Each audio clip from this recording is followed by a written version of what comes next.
Hello and welcome to a new video here on my channel at commaik. The lawn area you see behind me, I created it last year and installed a complete irrigation system with Hunter MP Rotators. I've also reseeded the lawn because over the winter the soil settled a bit. Right next to it is the slope down below. It ends at my gabion wall. Of course, I also need to redesign this slope, replant it, regreen it and install an irrigation system. That will also be installed here. To do all this, I will set up more gabion baskets. I will also install additional irrigation lines, distribution boxes and similar components. And if you want to see what I'm doing there and how I'm doing it, then stay tuned. We're about to get started. The slope I created separates the upper area of the lawn from the lower area, which is next to the street. With a depth of about 2 meters and a length of about 15 meters, it is quite sizable. The slope is to be redesigned so that it remains easy to maintain, hosts beautiful plants and provides food sources for insects and similar creatures as well. My ideas are roughly along these lines because I have already created a similar slope in that area before. You know this from the other videos. I'll link it again up in the corner anyway. To ensure the slope remains easy to maintain in the future, an automatic irrigation system will also be installed here. For this, I will install the Rainbird drip hose. I've already had good experiences with it. When I installed my lawn irrigation system, I already laid the necessary water pipes in the ground here. At the moment, there's a small distributor in place to use a water source directly at the raised beds. Of course, all of this is just a temporary solution and will eventually be neatly organized in a valve box. So what needs to be done? In this area, I will install a new valve box. This valve box needs to control the irrigation system that will be installed in this section of the trench, on the slope. At the same time, I need a water line running over here to the raised beds, because the hedge back there and the raised beds should also be watered automatically in the future. And a third line definitely needs to go under the slope. I had already prepared for that back then, so that the lower area of the lawn could also be watered at some point or to provide a supply for the other section. The second valve box that I want to install here is supposed to supply the raised bed with water and additionally also the hedge that I have planted here above the slope. An extra water connection for a garden hose would of course be great as well. But my problem is that if I install the valve box here on the slope, it could slip down very quickly. Or rather, I would have to bury it so deep that I might make the edging stones here so unstable that they could slide down. For this reason, I have already started to set up a new gabion basket down here. This sturdy basket is securely connected to the wall underneath with a robust spiral, and it is also firmly attached to the wall at the back. A durable spiral has already been meticulously installed here, ensuring that the entire construction is truly exceptionally stable and secure. I will fill this gabion basket, but I won't put stones in the middle. Instead, I will also install plant pots here so that the whole thing can be planted, so that the plants can grow out of the basket. As soon as this first basket is finished, a second basket will also be set up, starting at about this height. The whole thing is supposed to have a kind of staircase shape. It will end flush at the top with the rear gabion wall. And the space I have behind it, that's where the valve box will be installed. And I don't have to worry that the edging will slip down, even with a deep foundation and reinforcement.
The 2 stone baskets are in place and filled.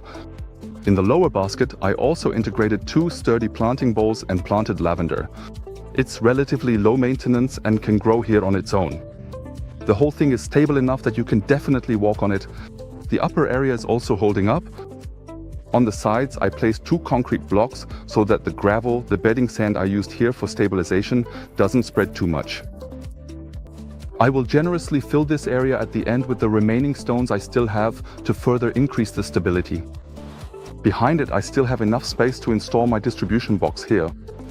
As for the rest of the bed, the remaining slope, my wife has already started to remove or replant the plants. At least the plants that simply won't thrive here on the slope or have grown too large. For the remaining part, we will also cut back or move the slope as much as needed so that it is neat and clean. Afterwards, a black weed control fabric will be laid here. This is meant to prevent unwanted plants from growing through, because this whole area is extremely difficult and tedious to keep clean. At some point, you just get too old to keep climbing up here every time and cutting everything back so much that the desired plants can grow cleanly.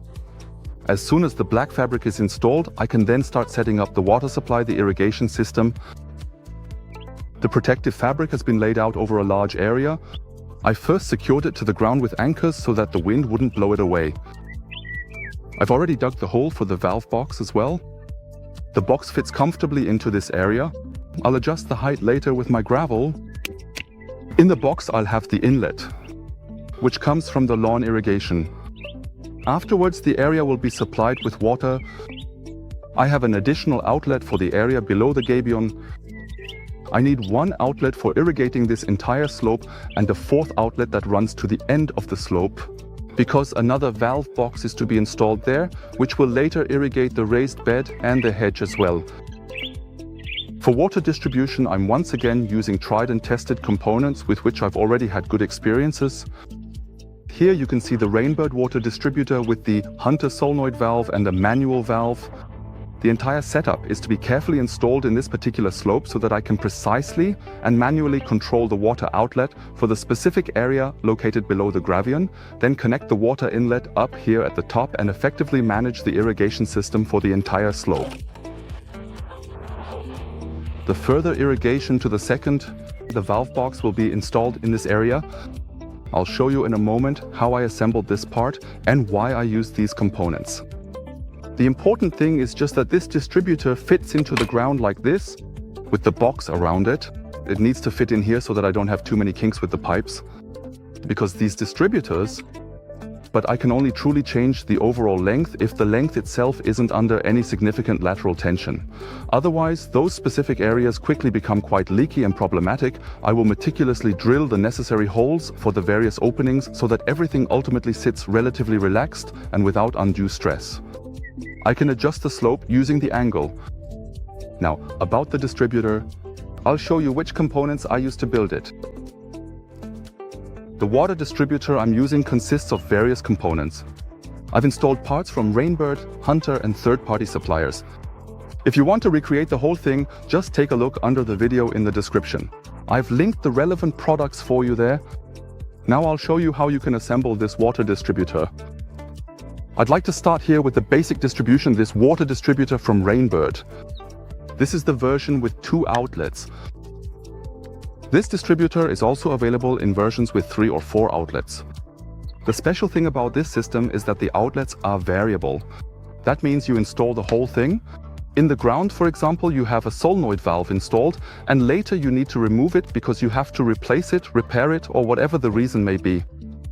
And when this solenoid valve is installed here and the pipe continues on the other side, then everything is very tight and screwed together compactly. You hardly have any way to remove components without having to dig up a large area around it and expose the entire section of pipes. Here you have the option to simply push the whole thing back about a finger's width, which corresponds roughly to the length of the thread. You can remove the valve, reinstall it and push it forward again. You have significantly more flexibility. There are matching elbows for this manifold to go around corners. You can screw several manifolds together. So the system is very flexible and above all it seals itself. The thread seals, sealing rings and O-rings are already installed. To control the water flow, I rely on Hunter's solenoid valves. I've also installed valves from Rainbird. They work just as well. I'm absolutely satisfied with them. However, what I like about Hunter is the manual operation using this solenoid pin, this coil up here. It's much easier than with the Rainbird valves, which in my opinion are much stiffer. There's a marking on the valve that indicates the flow direction. The water is supposed to flow out of this manifold. That means I screw the whole thing on without any kind of adapter. Sealing is done without Teflon tape or whatever else directly onto the manifold itself for a more secure and stable connection. Alright, hand tight, nothing more.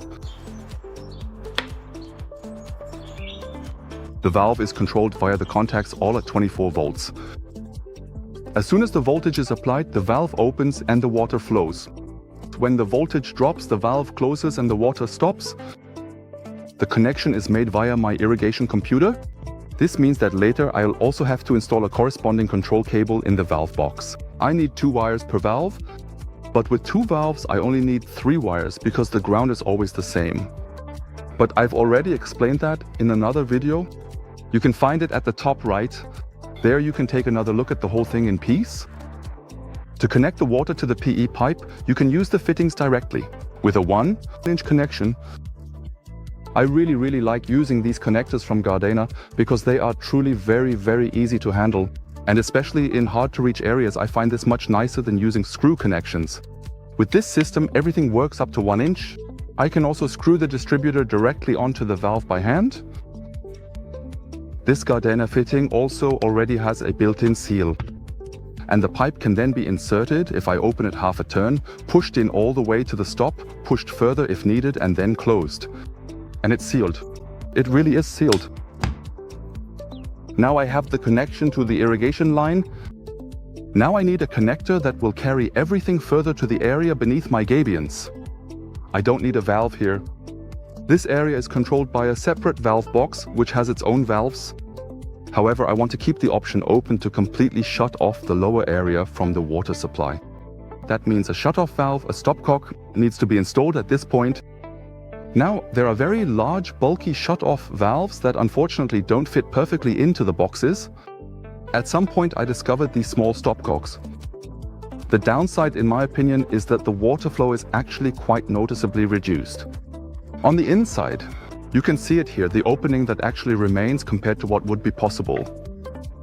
However, I have to say, when using the MP Rotators, the water demand is by far not as high, and if necessary, the zones just have to be irrigated one after the other.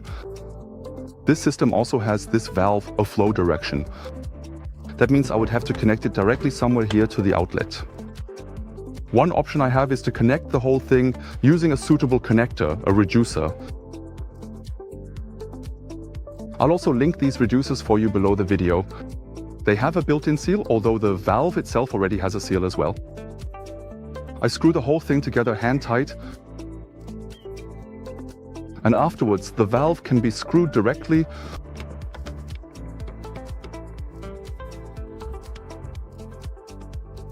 onto the main water distributor. The shut-off valve is relatively small, which means I don't have any issues with space or it bumping into anything. From here, the whole thing is supposed to be connected to the PE pipe. For the PE pipe, as I just showed, there are the 1-inch fittings, but also the more common 3/4-inch fittings. And these fit directly onto this outlet. So I can simply screw the whole thing on directly.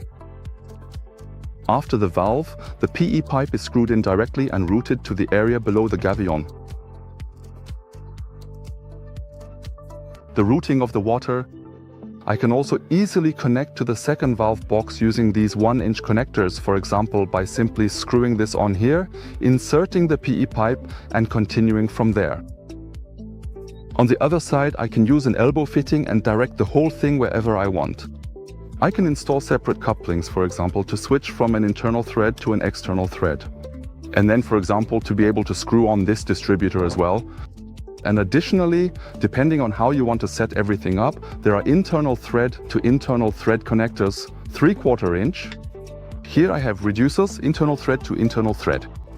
This is useful, for example, if I have a 1-inch outlet. I have a 1-inch outlet. I screw this on here and now I only have a 3/4 inch outlet. Here, for example, I could, for instance, demonstrate, connect the faucet from this general direction. So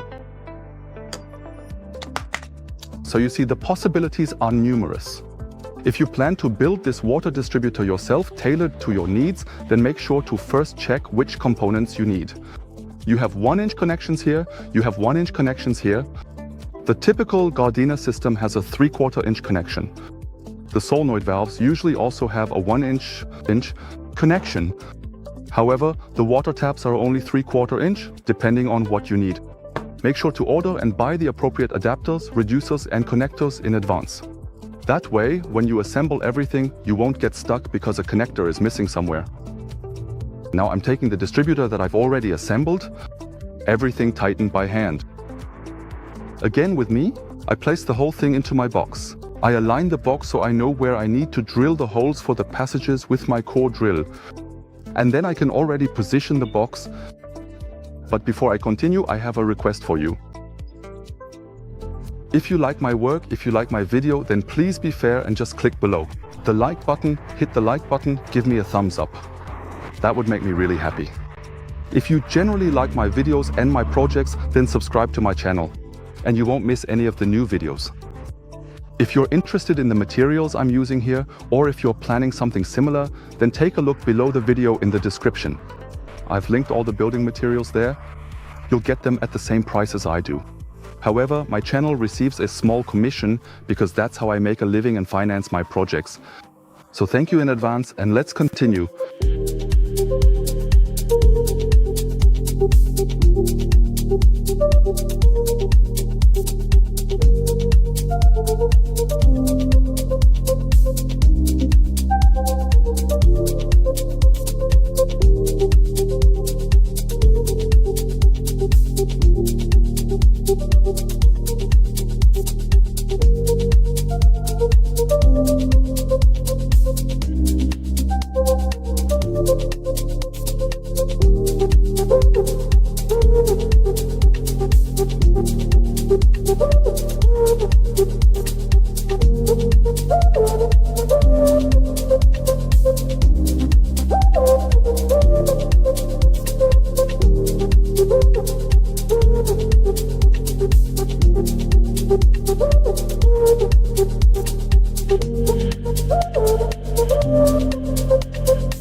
Alright, dear friends, I'm approaching the end of the first part of my project, setting up irrigation on a slope. The whole thing turned out to be much longer, but that's why I decided to make a second part. You'll find it linked above soon. What have I done so far? I've installed the valve boxes and we're almost finished with that. With laying out the top. My wife is still working a bit on the finishing touches for the garden steps so that later on it'll be easy to maintain everything here. The materials you see here now, the drip pipe, the connectors, and also this one, I'll show and explain to you in the next video. So definitely stay tuned and subscribe to my channel if you haven't already by clicking on subscribe below. That way you won't miss this video and you'll see how my project continues here. Everything I've used here is linked for you below the video in the description. If you like, just click on it and buy it. Same price for you. And a small commission for me and my channel. Did you enjoy my video? Give me a thumbs up. I would really appreciate it. That would be fair of you too. Thanks in advance for watching, and I'm looking forward to the second part with you. Until then, take care. Bye.